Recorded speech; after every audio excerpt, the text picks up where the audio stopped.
မင်္ဂလာပါခင်ဗျာစကောက်မြန်မာမှာကြိုဆိုပါရစေဒီနေ့တင်ပြခြင်းတဲ့အကြောင်းအရာလေးကတော့ rectangle tool လေးပဲဖြစ်ပါတယ် shortcut နဲ့အပြင် keyboard မှာဆိုလို့ရှိရင် R ကိုယူရမှာဖြစ်ပြီးတော့ toolbar မှာဆိုလို့ရှိရင်ကျွန်တော်တို့ rectangle ကိုသွားပြီးနှိပ်ပြရမှာဖြစ်ပါတယ်ကျွန်တော်လိုချင်တဲ့ document student ပုံမျိုး rectangle နဲ့ယူဆွဲနိုင်ပါတယ် rectangle မှာလည်းကျွန်တော်လိုချင်တဲ့ပတ်လည်ပေါ့နော်အလျားအနံကိုကျွန်တော်တို့စိတ်ကြိုက်ရိုက်ပြီးထည့်နိုင်ပါတယ်ဥပမာဖြင့်ပေ30အမြောက်ပေ60ဆိုလို့ရှိရင်ကျွန်တော်တို့က keyboard မှာ30ပေ60ပေ enter ဆိုပြီးတော့ရိုက်ထည့်ပေးရမှာပဲဒါဆိုကျွန်တော်လိုချင်တဲ့ပေ30-60ပတ်လုံးရရှိမှာဖြစ်ပါတယ်ဒါပေမဲ့ကျွန်တော်လိုချင်တဲ့ပေ30-60ရာဆိုလို့ရှိရင်ဒီအလျားလိုက်ပေါ့နော်ဒီအလျားလိုက်လိုချင်တယ်ဆိုလို့ရှိရင်ကျွန်တော်တို့ကသူ့ကို60ပေ30ပေဆိုပြီးတော့ပြောင်းပြီးရိုက်ထည့်ပေးရမှာပဲနောက်တစ်ခုအနေနဲ့ rotate rectangle ကတော့ကျွန်တော် rectangle ဆွဲရကောင်ဆိုလို့ရှိရင်သူကဒီဘေးမှာ rotate ပုံစံလေးနဲ့လိုက်ပြီးတော့ပြသပေးမှာဖြစ်ပါတယ်သူကြတော့ကျွန်တော်တို့ဘယ်မှာဆွဲလဲဆိုလို့ရှိရင်အမိုးတွေမှာများသောအားဖြင့်အသုံးပြုပါတယ်ကျွန်တော်အမိုးဆောင်နေပါတယ်ပေါ့နော်ကျွန်တော်လိုချင်တဲ့အမိုးဆောင်နေဆိုလို့ရှိရင်ဥပမာဖြင့်ကျွန်တော်တို့လိုချင်တဲ့အမိုးဆောင်ကိုဒီမှာကြည့်ပြီးတော့ရိုက်ထည့်ပေးရမှာဖြစ်ပါတယ်15ဒီဂရီ30ဒီဂရီ45ဒီဂရီစသဖြင့်ပေါ့နော်ဒီမှာကျွန်တော်တို့အသုံးပြုလားဆိုလို့ကျွန်တော်အများဆုံးအပြင်ဒါပုံမှန်အများဆုံးအပြင်တော့ကျွန်တော်တို့ဒါတိတ်ပြီးတော့မသုံးလို့ပဲကျွန်တော်ဆိုရမှာပေါ့နော်ဒါပေမဲ့လည်းချက်မှုအပိုင်းမှာတော့ဒီကောင်ကကျွန်တော်တို့သုံးတာကိုတွေ့ရပါတယ်နောက်ကျွန်တော်တင်ပြခြင်းတဲ့ဟာတော့ cycle ပါ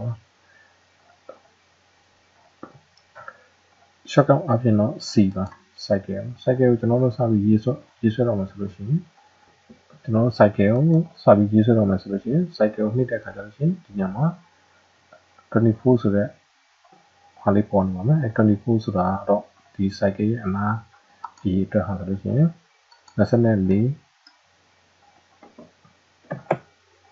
24ခုရှိတယ်လို့ဆိုလိုချင်ပါပဲဒီအနားလေးပေါ့နော်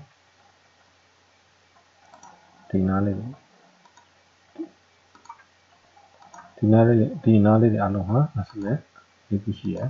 လို့ဆိုလိုရပါပဲဒါပေမဲ့ကျွန်တော်တို့ဒီတက်ပို့ပြီးတော့တခြားကြည့်လို့ရှိရင် cycle မှာတောင်းလေးတွေအနောက်တက်နေတာတွေ့ရမှာပါဒီကျွန်တော်တို့ဒီတက်ပို့ပြီးတော့ဝိုင်းကျင်တဲ့စဝိုင်းတစ်ခုလိုချင်တယ်ဆိုလို့ရှိရင်ကျွန်တော်တို့က C cycle ရေးပြီးလို့ရှိရင်ကျွန်တော်တို့ဒီဘက်မှာ100ပေါ့နော်လိုက်ထည့်ပြီးရမှာပဲပြီးလို့ရှိရင် enter ဆိုလိုတာကျွန်တော်တို့ရဲ့ cycle ရဲ့အနောက်ပတ်ဟာလို့ရှိရင်ဒါ100ပေါ့နော်100ရှိတယ်လို့ဆိုလိုတာပေါ့ပြီးရင်တခြားကြည့်မယ်ဆိုလို့ရှိရင် cycle ရဲ့ဒီ cycle တစ်ခုကိုတခြားရှင်းကြည့်မယ်ဆိုလို့ရှိရင်ဒုတိယမြောက် cycle ကပို့ပြီးတော့အနားပို့ပြီးဝိုင်းလာတွေ့ရပါမယ်ဒါတင်မလို့မဟုတ်သေးပါဘူးတကယ်ကျွန်တော်တို့ cycle ကို3ဆိုပြီး3 enter ပြီးရက်ထည့်ကြအောင်ဖြစ်လဲကျွန်တော်တို့သူ့ကိုတွေ့ရဖြစ်ရေးဆွဲနိုင်ပါသေးတယ်နောက်တစ်ခုကျတော့ polygon เนาะ polygon မှာတော့shortcut မရှိပါဘူးမနက်တော့ polygon နဲ့ cycle ဟာဆိုလို့ရှိရင်တော့စုံဆွဲနေတော့အနာတပ်ပုံတန်းနေပေါ့နော်တိတ်ပြီးတော့မကွာပါဘူး polygon ကတော့6မြောက်ပေါ့1 2 3 4 5 6ဒါပေမဲ့ polygon ကိုကျွန်တော်တို့ cycle အဖြစ်ဆွဲကြည့်လို့ရှိရင်လည်း polygon ပြီးလို့ရှိရင်အနာ24ဆိုလို့ရှိရင်သူလည်း cycle ဖြစ်သွားတာတွေ့ရမှာပါပြီးတော့ polygon ပဲကျွန်တော်တို့နောက်ထပ်အနာ3ဆိုလို့ရှိရင်လည်းသူလည်း cycle ဖြစ်သွားတာတွေ့ရမှာပါကျွန်တော်ဒါတွေကိုဖြတ်လိုက်ရအောင်နော်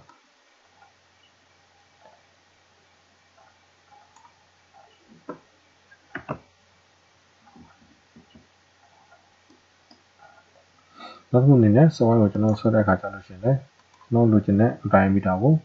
ကျွန်တော်ကြိုက်ပြီးထည့်နိုင်ပါတယ်ဥပမာဖြင့်16လက်မဆိုလို့ရှိရင်ကျွန်တော်ဒီမှာ8လက်မဆိုပြီးတော့လေးထည့်ပြီးရမှာပဲဆိုလို့ရှိရင် diameter 16ရရှိမှာဖြစ်ပါတယ် polygon နဲ့ ထိုနည်း၎င်းပါပဲကျွန်တော်လိုချင်တဲ့ diameter ကိုကျွန်တော်ဒီမှာကြိုက်ပြီးတော့ထည့်နိုင်ပါတယ်8 chest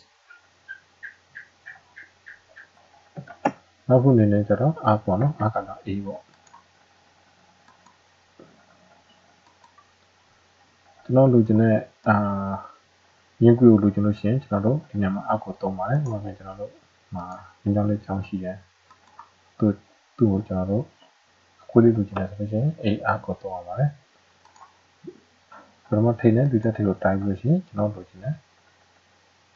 ဒီအပေါ်ကိုထောင်းချင်တယ်ဆိုလို့ရှိရင်တော့နည်းနည်းလေးစောင်းပြရပါမယ်ကျွန်တော်အပေါ်ထောင်းနဲ့မြင်းကြောင်းရရှိမှာဖြစ်ပါတယ်ပြီးတော့လိုချင်လို့ရှိရင်တော့ကျွန်တော်သူ့ကိုပြီးတိုင်းစောင်းပြီးရပါတယ်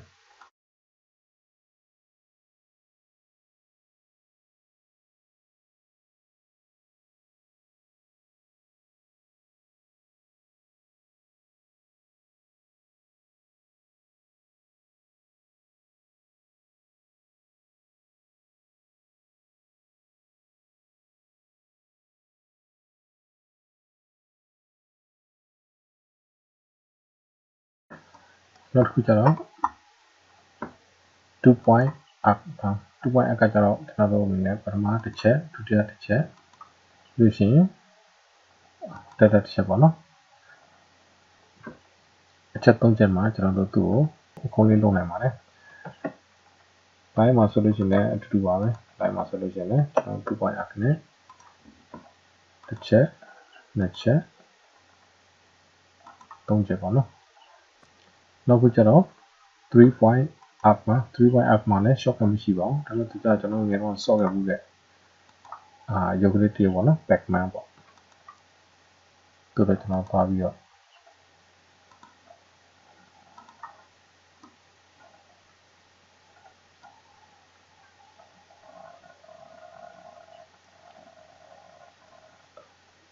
နောက်ခုအနေနဲ့ကျွန်တော်ဒီမဲ့ကျွန်တော်တော့ပိုင်နော်ပိုင်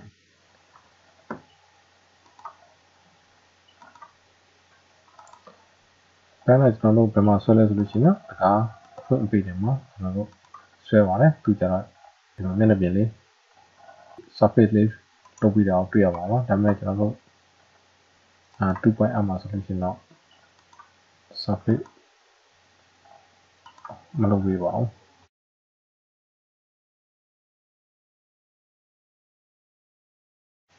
move key ပါရောက်ပြီးတစ်ခုကိုရွှေ့တဲ့အခါကျလို့ရှိရင်ကျွန်တော်တို့ move key ကိုသုံးပါတယ် move ကတော့ shortcut မှာဆိုလို့ရှိရင် M နော် move ဒီလိုဆိုရင်ဒီကောင်ကိုရွှေ့ကျင်တယ်ဆိုလို့ရှိရင်ဒါကျွန်တော်တို့ move key ကိုသုံးပါတယ် move key ကိုသုံးတဲ့အခါမှာကျရင်ကျွန်တော်တို့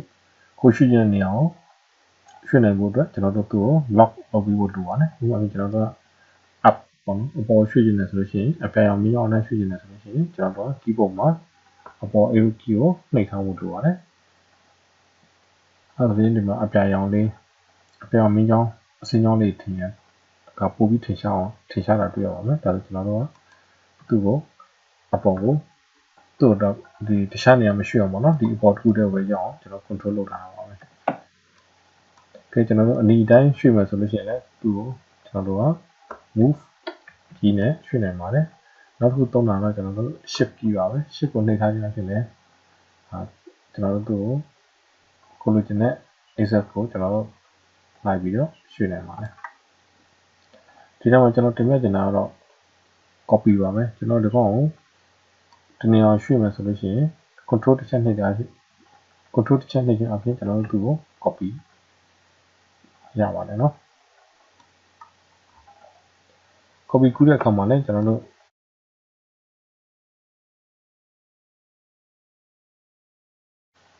ဒီကောင်ကကျွန်တော်ခု copy ကူးချင်တယ်ဆိုရင်သူ့ move key နဲ့အနည်းငယ်ရွှေ့ပါမယ်ပြီးရင် control ပြီးရင်ကျွန်တော်တို့အမြောက်5 enter ဆိုလို့ရှိရင်ကျွန်တော်လိုချင်တဲ့နောက်ထပ်5ခုကိုထပ်ပြီးရရှိမှာဖြစ်ပါတယ်။နောက်လို့ရှိရင်လည်းကျွန်တော်ဒီကောင်ကို အရင်ဆုံး select လုပ်အောင်ပါမယ် select လုပ်ပြီးတော့ move key နဲ့ကျွန်တော်တို့ရွှေ့ပါမယ်လို့ရှိရင်ကျွန်တော်တို့သူ့ကိုအစားငါဆိုရလဲကိုလိုချင်တဲ့အရေးအတွက်ကိုရရှိမှာပါ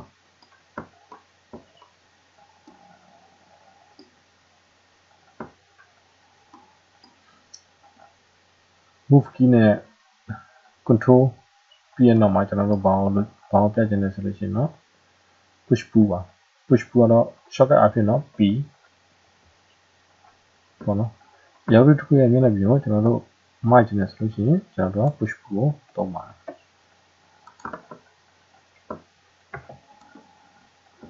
ဒီ push pull ကိုကျွန်တော်ဆက်ပြီးသုံးချင်တယ်ဆိုလို့ရှိရင်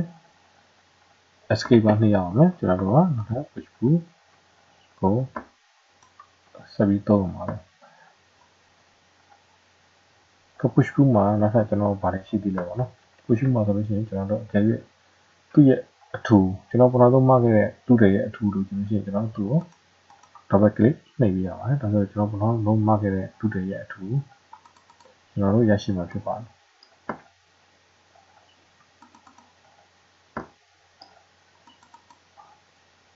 push pull မှာဆိုလို့ရှိရင်လည်းကျွန်တော်နောက်ထပ် control ထပ်ပြီးသုံးလို့ရပါသေးတယ်ဥပမာဖြစ်ဒီကောင်ကျွန်တော်တို့ထပ်ပြီး push pull လုပ်ချင်တယ်ဒါပေမဲ့မူလနေရာလေးကိုတော့မပြတ်ဖဲနဲ့ကြံခဲ့စေချင်တယ်ဆိုလို့ရှိရင်ကျွန်တော်တို့ control တစ်ချက်နှိပ်ပြီးတော့ဒီကောင် push pull ထပ်လုပ်ရမှာပဲဆိုတော့ပထမတစ်ချမ်းကလည်းကြံခဲ့မယ်ပြီးလို့ရှိရင်နောက်တစ်ချမ်းလည်းဖြစ်လာမှာပေါ့နော်ဒီမှာလည်းကျွန်တော်တို့ control ထပ်နှိပ်ပြီးတော့ထပ်ပြီးရောက်ပြီးရမှာပဲဥပမာဒါမုံပေါ့နော်မုံသုံးတက်သားဆိုလို့ရှိရင်ပထမတစ်ခါဒုတိယတစ်ခါတတိယတစ်ခါဆိုပြီးတော့ကျွန်တော်သုံးတက်ခွဲပြီးတော့ push pull လုပ်လို့ရတာအောင်တွေ့ရမှာပါ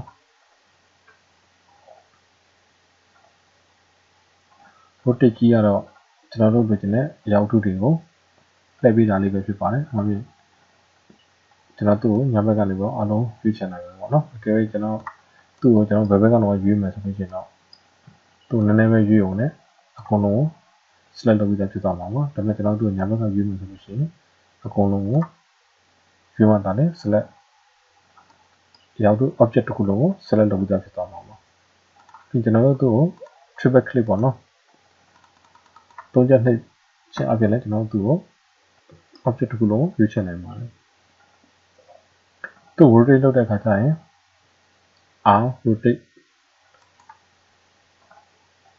တို့နှိပ်ပြီးတော့ကျွန်တော်တို့ rotate လုပ်မယ် object ရဲ့မှာတော့ပြီး snap လုပ်ရပါမယ်ဒီလို snap လုပ်တဲ့အခါကျတော့ရှင်သူက object ကိုလိုက်ပြီးတော့can သူ့ရဲ့ access ကြောင်းသွားတာတွေ့ရမှာပါဒီမှာဆိုရင်အစိမ်းအနီပေါ့နော်ဒါဆိုရင်အစိမ်းရောင်ဘက်ကို rotate လုပ်တာဒီဟာဆိုရင်အနီရောင်ဘက်ကို rotate လုပ်တာဒါပေမဲ့ကျွန်တော်တို့ကအပြာရောင်ပေါ့နော်အပြာလိုက် rotate လုပ်ချင်တယ်ဆိုလို့ရှိရင်ကျွန်တော်တို့က shift ကိုအမှန်ဆုံးနှိပ်ထားပါမယ်ပြီးလို့ရှိရင်သူ့ရဲ့တောင်ကိုသွားပြီးကပ်ပြရပါမယ်ပထမတစ်ချက်နှိပ်မယ်ဒုတိယတစ်ချက်နှိပ်မယ်သူကိုဒီ object တစ်ခုလုံး rotate လုပ်မယ်ဒီ object တစ်ခုလုံး rotate လုပ်တဲ့အခါကျတော့ရှင်လည်းကျွန်တော်တို့ copy ကူးရဲ့အနေအချင်းဆိုလို့ရှိရင် control တစ်ချက်နှိပ်ပြရပါမယ်သူ့ကျွန်တော်180 rotate လုပ်ချင်တယ်ဆိုလို့ရှိရင်180 enter ဆိုပြီးကျွန်တော်တို့နှိပ်ပြီးရမှာပဲဒါဆိုလို့ရှိရင်ဒီရောင်တစ်ခုလုံးက180 rotate လုပ်ပြီးသားဖြစ်သွားပါလိမ့်မယ်ဒီနေ့ကျွန်တော်တင်ပြတဲ့အကြောင်းအရာကတော့ scale ကိုလေ့လာရဆောင်နေတဲ့ရေပုံမှန်များအတွက်နည်းနည်းများအသုံးဝင်လို့ပြောလို့ပါတယ်အားလုံးပဲရှင်းလင်းချင်ပါပြီ